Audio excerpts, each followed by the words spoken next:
All right, everybody. Good evening. This is Kamate. I am broadcasting from within the Square Enix building in Los Angeles. I'm here with the rest of the community members. We got Bayonne here. Hey, everybody. How's it going? And Rukiri. Hey, yeah. And Okiput. Hey, guys. Hopefully you guys heard a little bit of their voice. Does it sound okay? Everything's still good? Sounds doing okay? All right. All right, great. So we're going to be taking a look at a bunch of Avalon stuff. So without further ado, let's go ahead and hop in.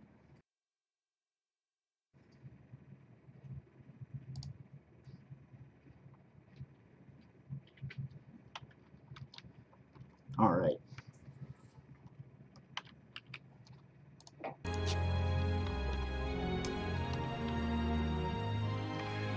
So here we are in East Avalon, and we're right in front of the castle. Try to get a better view here by moving out. Can't go in there, there's a gate blocking our way, but just to give you guys a little bit of a feel for what are you doing, camera thing. Okay.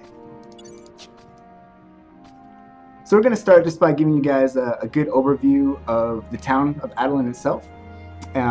Going to go on a short little tour, so if you want to walk with me,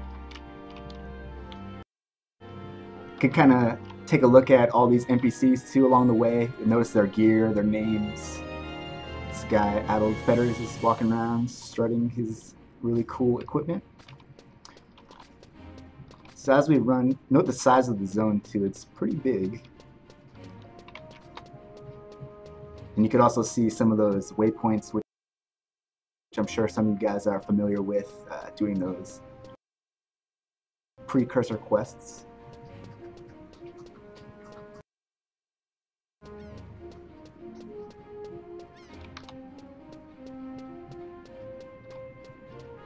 And again, if anything's wrong with the volume or video-wise, just let me know. Try to solve the issues. So just pop up in chat, let me know. Go down this super steep hill.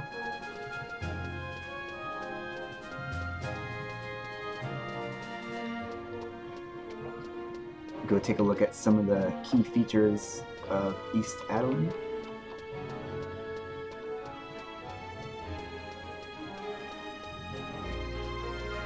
So walking down from the castle, gonna go to the main section over here.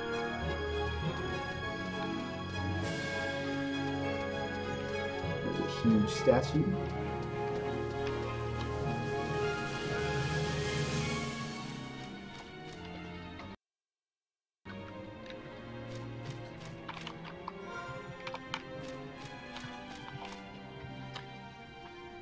Gigantic statue of Altana with a pretty cool waterfall in the background.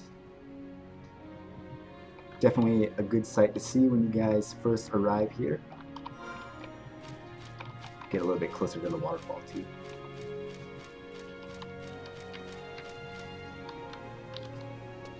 Pretty sweet.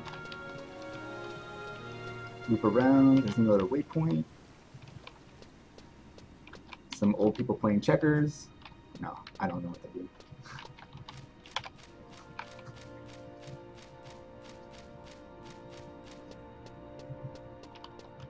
Coming around this way, show off this interesting looking building. Right here, circular thing right here is a library. So what kind of books and what exactly is inside this library is a mystery, which you guys can discover for yourselves when you start doing the storyline and come to Avalon. So look forward to that. Going past this library, we have the residential area.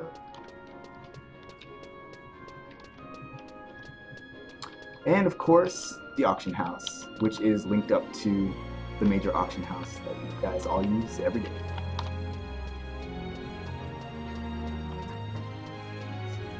So let's head back to that center section, and we're going to go over to West Avalon.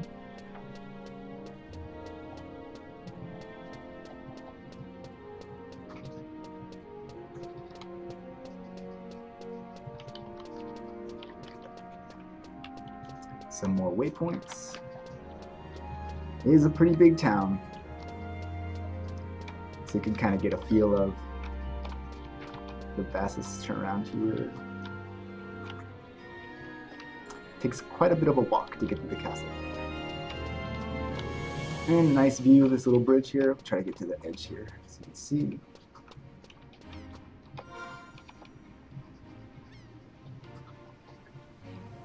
Wonder what that is in the distance. And let's go ahead and zone to West Avalon.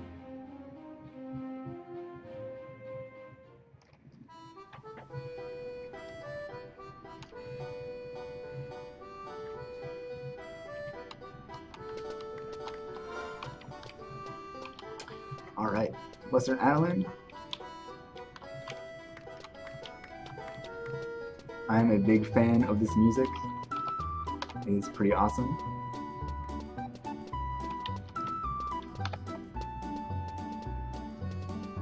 So heading up this way, we're going to go to the main center section.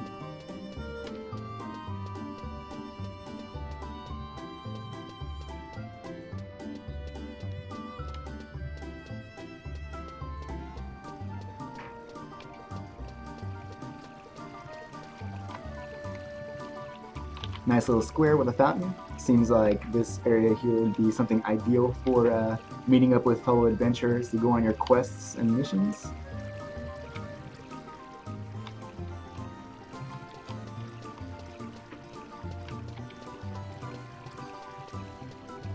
Another waypoint.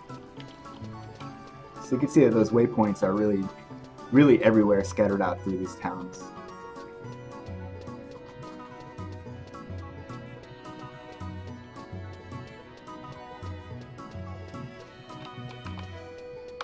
You can see that gate in the distance that leads out to the first field area. We'll actually be going out there in just a bit, but before we do so, we're going to hang a left here to see none other than another auction house. So again, linked up with the main auction house.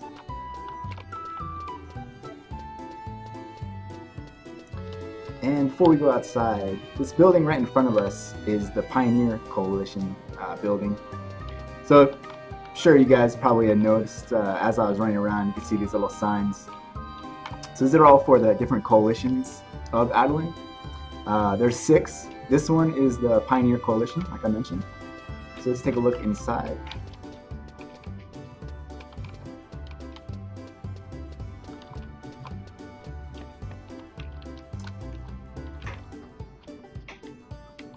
So these guys here, you can actually get your Pioneer assignments and stuff like that. And the whole idea of this Pioneer Coalition is colonization. So basically you have Avalon, the whole Ubuka continent, that's it's pretty much uncharted. So by undertaking these assignments and actually going out pioneering and colonizing, you're actually going to start breaking into this land. And you could do this by, undertaking assignments from different coalitions.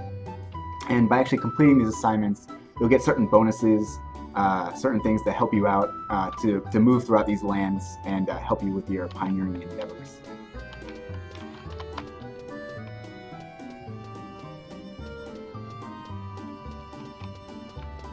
And we will be showing quite a bit of the colonization aspect when we head outside.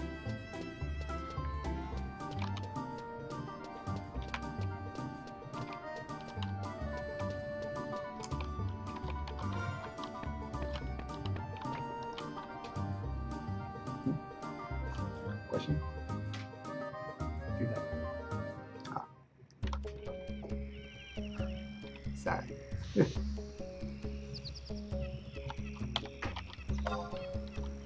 Alright.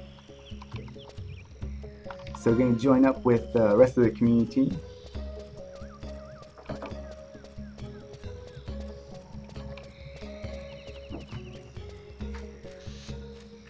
Yay. Alright, so here they are. They're in front of this frontier station. this frontier station, you know, it's kind of like an OP, an outpost. It's kind of your forefront of the pioneering.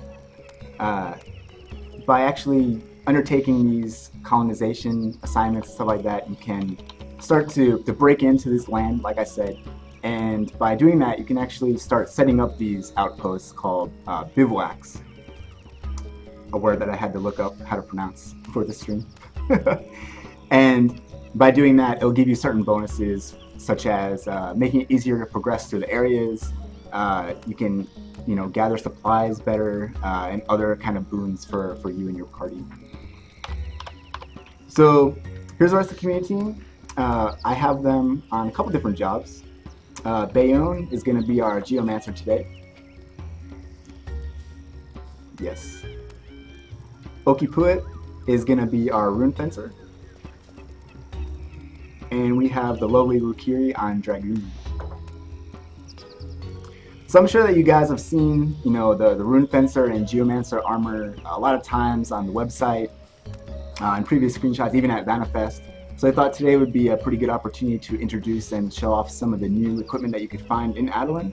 So these are 3 of the new sets that you can get. So we have our heavier armor, our mage-like armor, and our mid to light armor.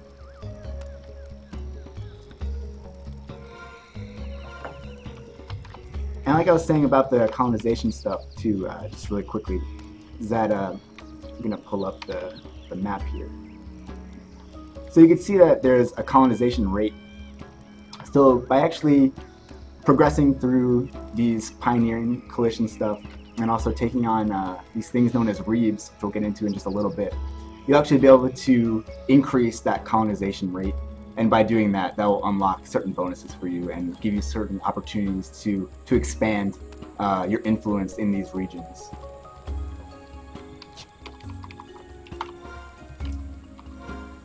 So let's go ahead and get into some of the battle aspects. So if Okipuit, if you could lead us on, we're gonna go fight some stuff and take a look at Geomancer. Join up with the party.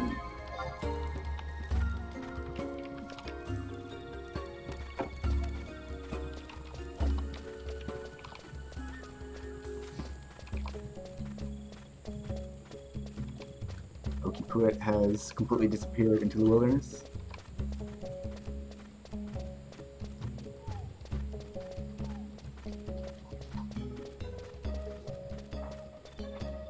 And Rukiri is trailing behind, but that's okay.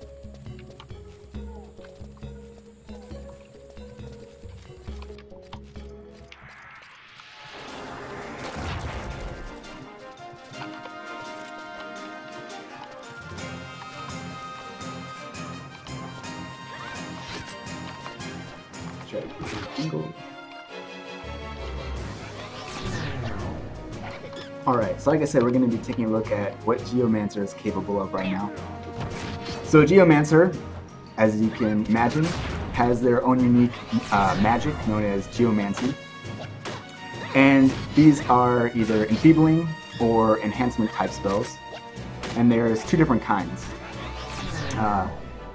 First, actually, they do stack with rolls, magic, and bard songs, so it's pretty beneficial. So there's 2 kinds. I'm sure you might have read about it on the official site, but there are indie spells and geo spells. So indie spells are actually the ones that will be cast on yourself and create this bubble. So Bayonne, why don't you go ahead and use an indie spell, Indie Fury.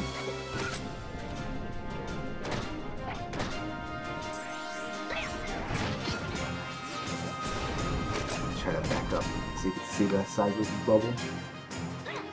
So that whole sphere has the effect of gives your party some attack bonuses. And as long as your party members are inside of that sphere, they're going to be able to get that bonus. And this sphere moves with Bayonne. It moves with the Geomancer, so you can move back and forth between different party members. On the other hand, we have the other kind of spell, the Geo spell. And these Geo spells actually set in a static spot by placing what's known as a rule upon.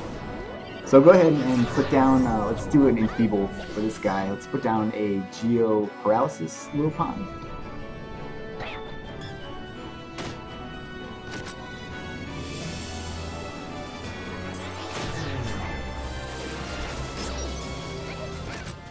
And this is pretty much centered around the Lupon itself, so it has its own little sphere. You kind of see the borders there, right around there. So Bayon is free to move around from that Geospell. He doesn't have to stay near it. So everything inside of that bubble has a chance of getting paralyzed. And all the effects, the bonus, either the enfeebles or the enhancements, are dependent on Geomancer's skill, and as well as I'm sure you guys have noticed him shaking his bell. So the bell is kind of like a bard instrument. You can put it in your ranged slot, and it has its skill of its own. So the combination of those two skills will dictate just how strong that guy gets. Alright. So you can only have one Lupon active at a time. So let's get rid of this one with an ability called Full Circle. It'll kind of clear that guy out, so you can put another one down. And let's engage this guy.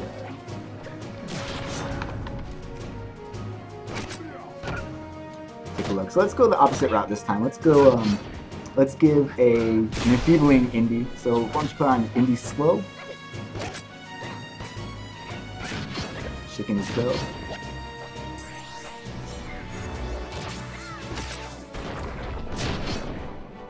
So he's going to have to get a little bit closer to make sure that the monsters are inside that sphere for the slow effect to take place. And you can also drop a, let's drop a beneficial Lupon down. So let's do Geo Refresh. Gives Okipuit some MP.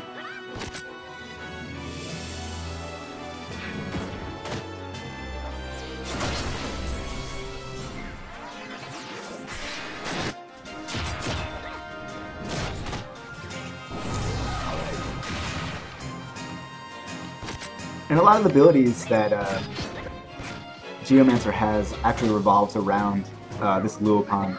So if you take a look, I'm targeting the Lupon right now, you'll actually notice that it does have HP. And this will slowly decrease over time. It can also take damage from AoE type spells. So you got to be careful when you put them down not to actually, have it be in the range of really damaging AoE, because it could just wipe it out. So it's the Geomancer's job to also take care of these. Luckily, they're armed with a couple good abilities. One of them will actually give it life, kind of like giving your Wyvern HP. And this one's called Life Cycle. So you notice Bayon uses Life Cycle, it'll go up. And this does take HP from you and give it to your Lupon. One other really interesting ability that Geomancer gets, and again plays with the whole Lupon idea, and it's a trade-off. It's called Ecliptic Attrition, and this will actually increase the effects of your Geomancy spells, but increase the rate in which that HP goes down. So there it goes. So effect up, HP consumption rate increase.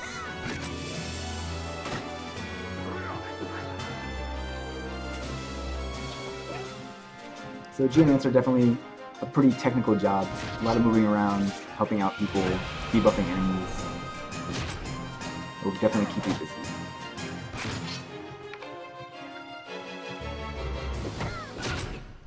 Alright. Good job. Alright, so let's move on and take a look at some other enemies. Still going over a couple things about Geomancer. Okipuit, do you want to lead the way to show off some of the new Chapruli monsters? Yeah, man, these are pretty cute. I don't want to kill them myself either.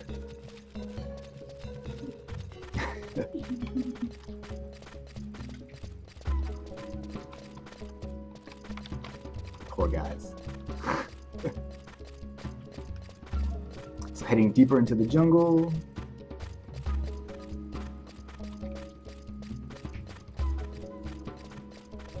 Also, one thing to note too is when the Geomancer does have an indie spell on, that is an enfeebling based one, it's only going to affect the monsters that you have hate with. So Bayon could be moving around here with that sphere around him and not actually aggro these guys.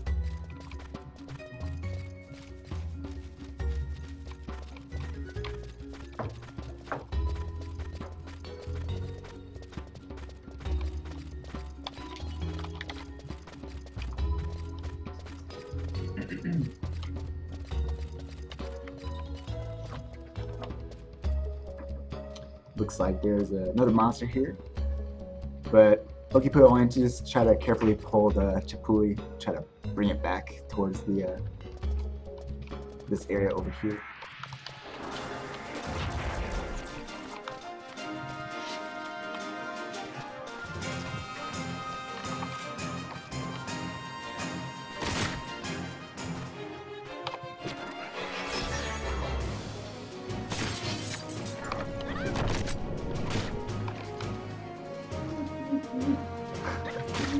Looks like our friend Mr. Drippy has decided to join the party. No.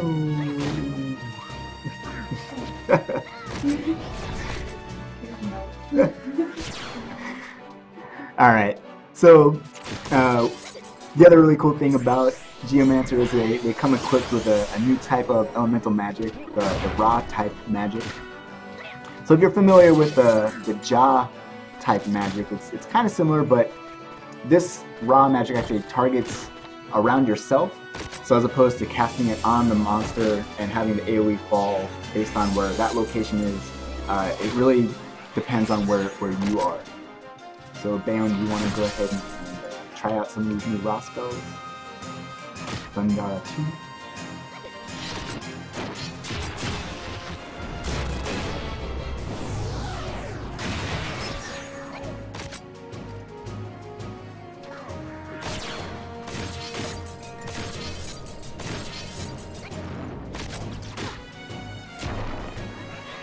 Good stuff.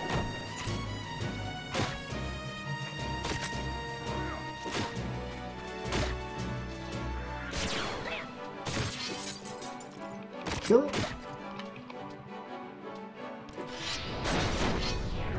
Bayon trying really hard with his club. Alright.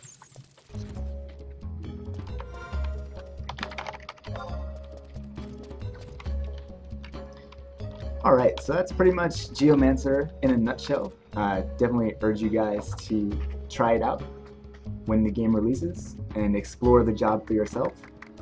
There's a lot of other abilities and fun facts for Geomancer, but we'll leave the discovery up to you guys.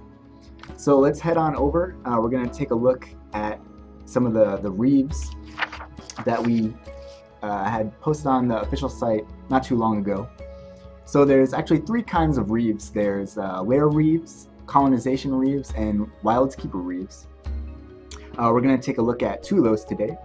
First starting out with Lair Reefs. So let's head over to the Yasay Hunting Grounds.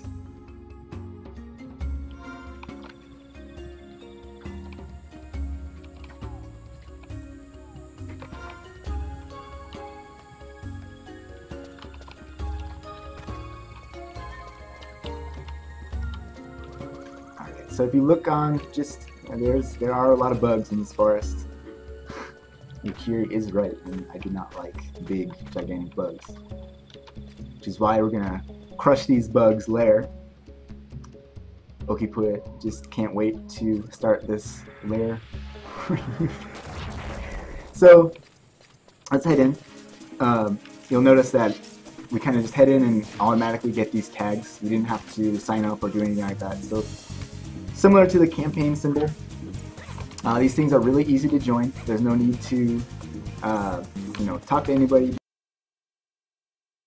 do anything. You can just jump in. You don't need to be in a party. Just run in and you could start these. However, if you do run in and want or there's too many monsters, I don't know, for whatever reason, you're actually going to get a penalty. So make sure that when you run into these, that you're set an intent to finish it to completion. If not, you won't be able to do a reeve again for another 10 minutes.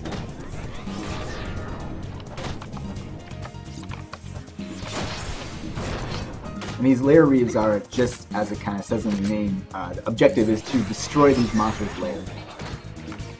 So in this case, you saw the wasp nest. So basically by destroying that, we can complete this and complete the reeve.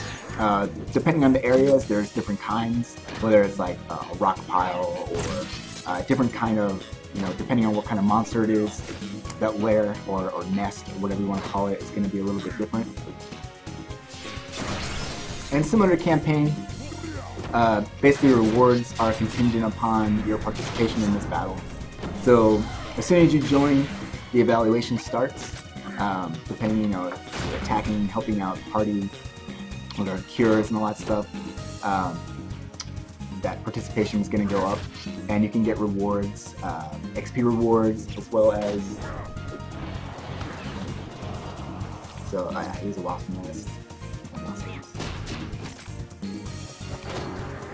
So I was telling you, so you can get XP rewards as well as veiled, which is kind of, think of it like your campaign points or conquest points type of thing.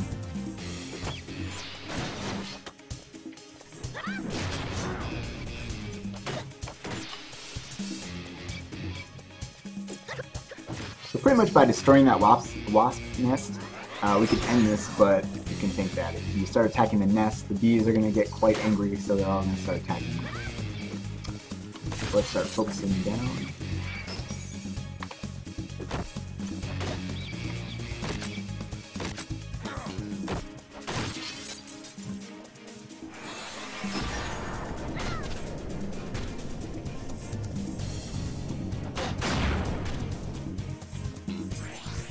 Break it.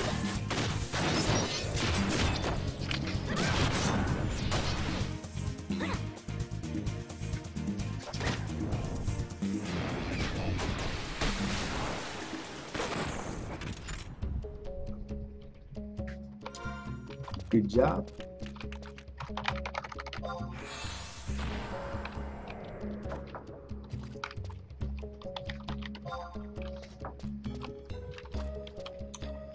Good job destroying the nest. Okay, so that's pretty much lair reeves in a nutshell. So let's go take a look at a different kind of reeve, colonization reeves. So let's head on over to a different area.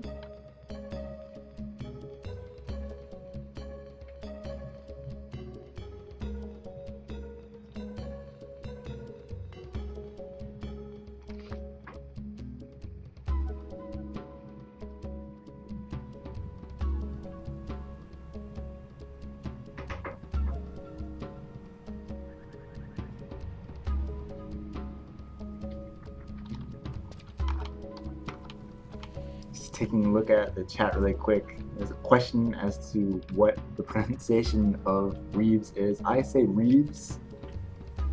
I'm gonna go with reeves. I'm sticking to that. And don't ask me to pronounce the name of this zone either. Alright. So Okipua, why don't you go ahead and lead the way?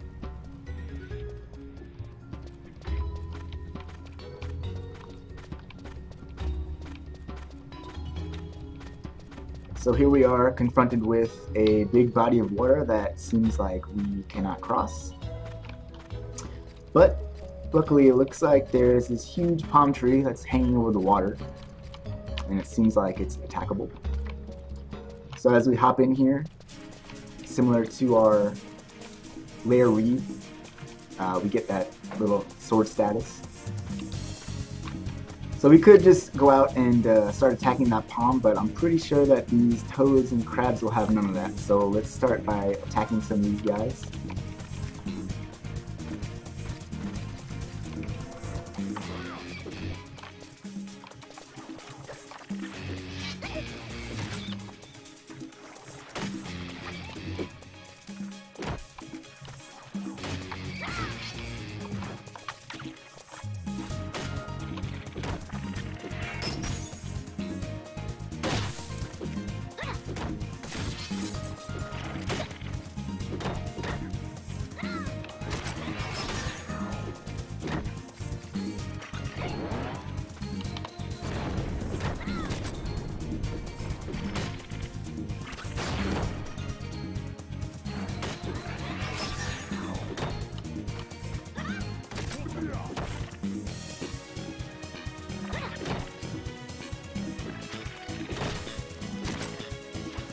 care of this crab and toad, and then let's try to focus down that tree.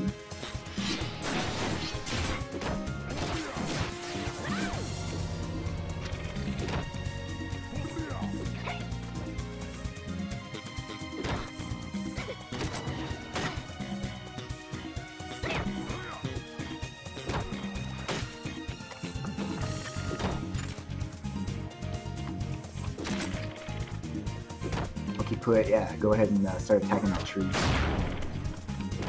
You gotta cross this water.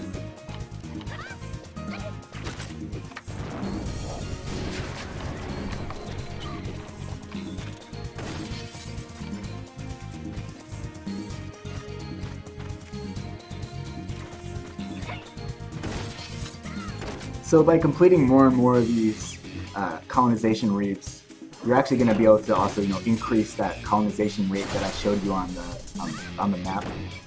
And by doing that, it will open up pathways and give you more influence in those areas to set up those kind of outpost type things and whatnot. And it seems like they're not really damaging these guys too much. So you actually need to acquire these survival skills in order to make a path for all these things. And there's different ones. There's trees, there might be rocks in the way, or a bunch of vines tangled up that you need to get past. And by acquiring these survival skills, you can actually break past them and open up that way.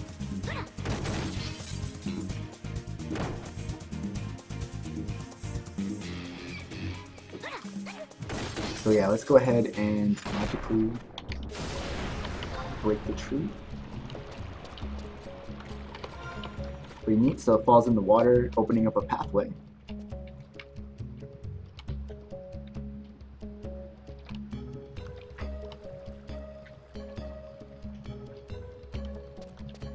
Enabling us to get to the other side safe.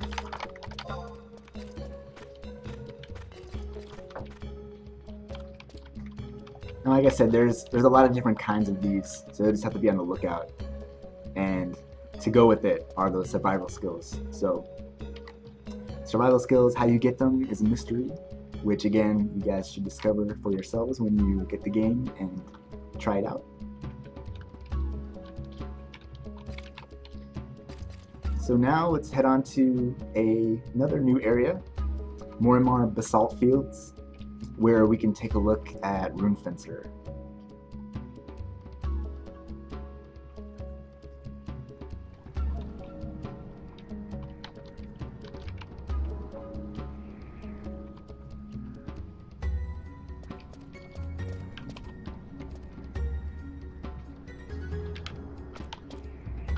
So this is Okipuit's moment of glory, his time to shine and show off what Rune Fencer is all about. So Okipuit, why don't you go ahead and buff up.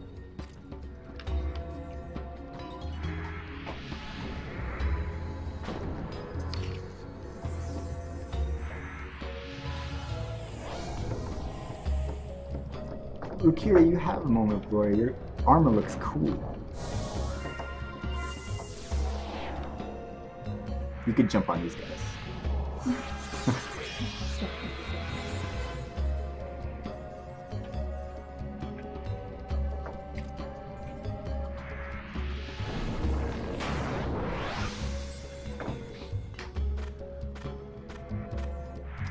And foil, which is a nice, unique Rune Fencer spell. I'll leave it as a mystery for you guys to discover what that is.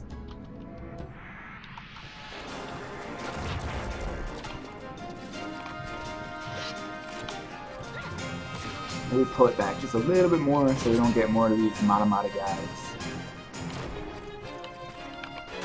That's good. Not too far.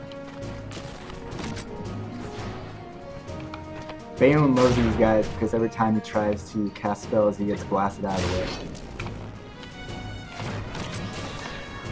Alright, so Rune Fencer, as we've mentioned before, is our new tank job.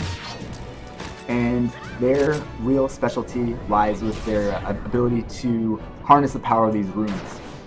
So if you're taking notice, Okipuit's been using Sulpur, which is one of the many runes that you can choose from using the rune enchantment ability. And these things are based on elements, and they'll give you two different effects. Based on the element, it will give you an end spell type effect, as well as elemental resistance.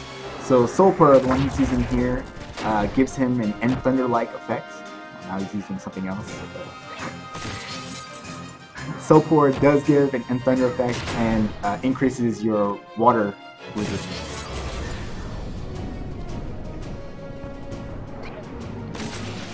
You can kind of think of it like Dancer. By using these, you can save them up, kind of like finishing moves, so that way you can use them with other abilities. So let's take a look at what they can be used for. There's actually two different types of things that you can do with runes once they're saved up.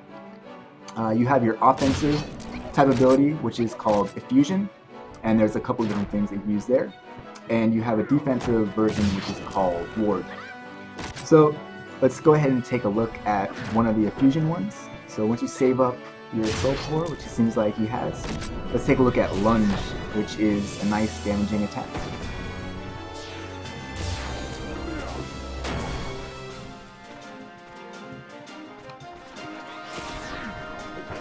Save up a couple more, so we can use another Effusion called Gambit.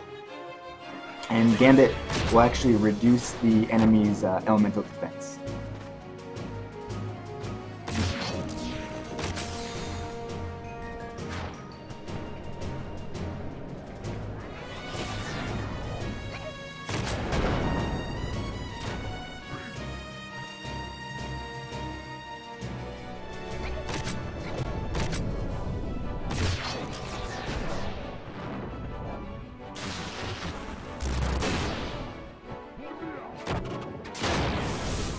Pretty good.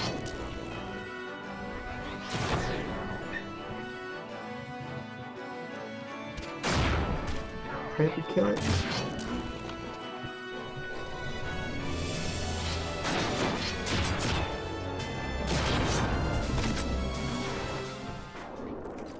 Nice job.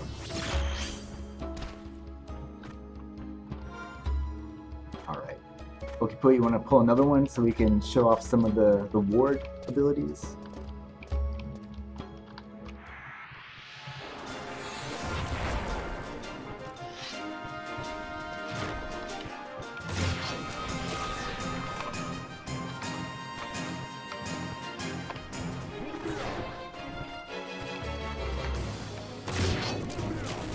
I like these turtles, I don't know why. They remind me of the crazy mutant crazed ones from Teenage Mutant Ninja Turtles. These names I forgot.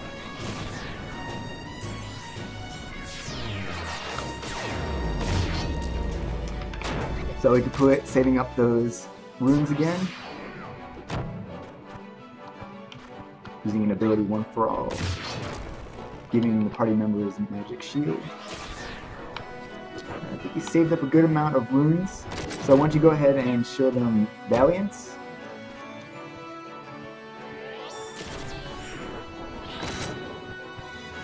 And this reduces damage taken from certain elemental magic spells, of course, depending on which runes you're using, which elemental runes.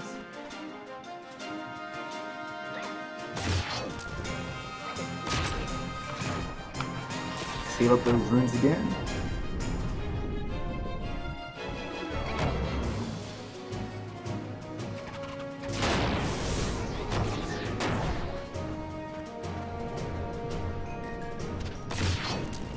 I think he's just about good to go to show Lament. And this is going to enable the Rune Fencer to absorb elemental damage.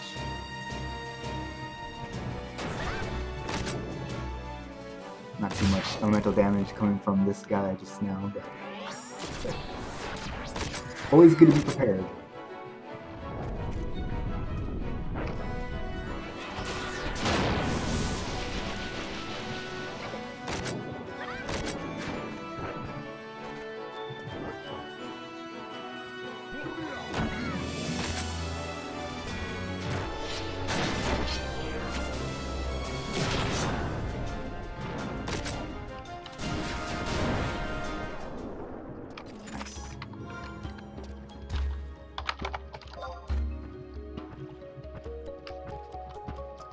So again, basically, Rune Fencer in a nutshell. You can discover all the other neat stuff about the job when you log in and play. Good job, Okiput. Yay. Alright, and let's head to our final destination.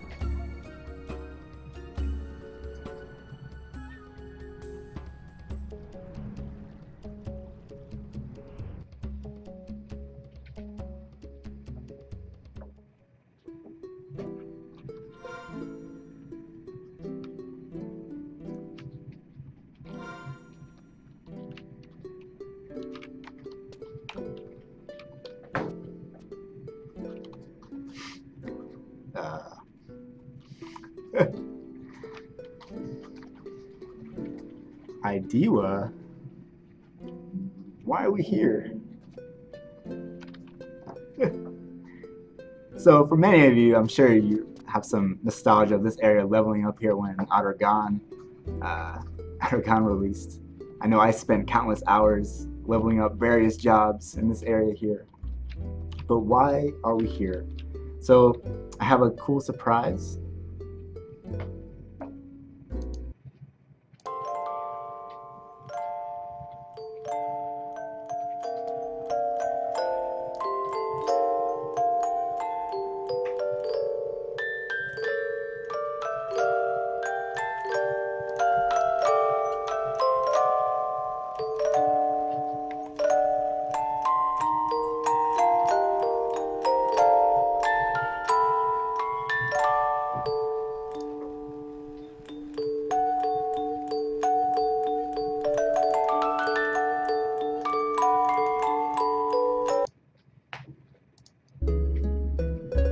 So yeah, that's right. It's the Music Box Adventures. So some of you may have already seen the announcement, but if you do pre-order the game, you will get a 5-track digital soundtrack, Music Box Adventures. The one that you just heard was, of course, Whispers of the Gods, which is the track of this zone that we're in currently.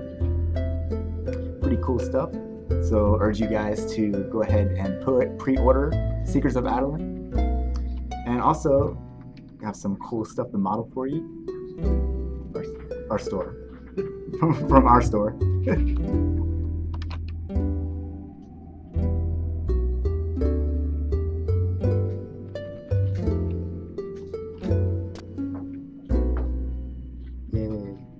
So by purchasing the Ultimate Collection Seekers Edition, you'll be able to get these 2 items, the Destre Beret and as well as the Chocobo shirt.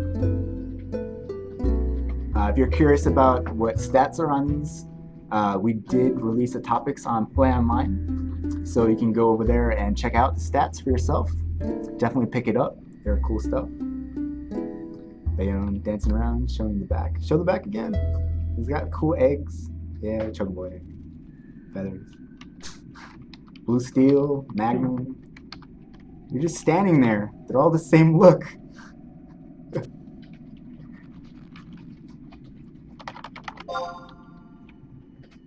Good stuff. So make sure next week, 26th, it's for sale.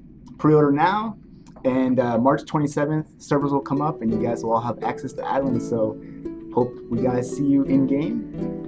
Definitely check it out. It's going to be awesome. New zones, new storyline, 2 brand new jobs, lots of stuff to do. So definitely don't miss out. It's going to be a lot of fun. I know I'm excited. The rest of the community team's excited. It's going to be a lot of fun. It's been a little bit since our last expansion, so definitely some good content on the way. Yeah, I hope you guys enjoyed the stream.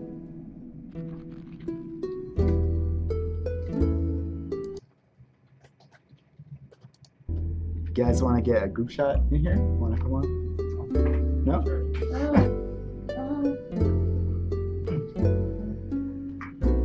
We'll bring the whole community team over to say hi.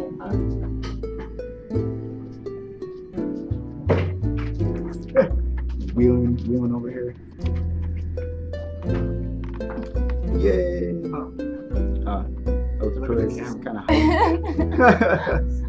Yeah, camera's here.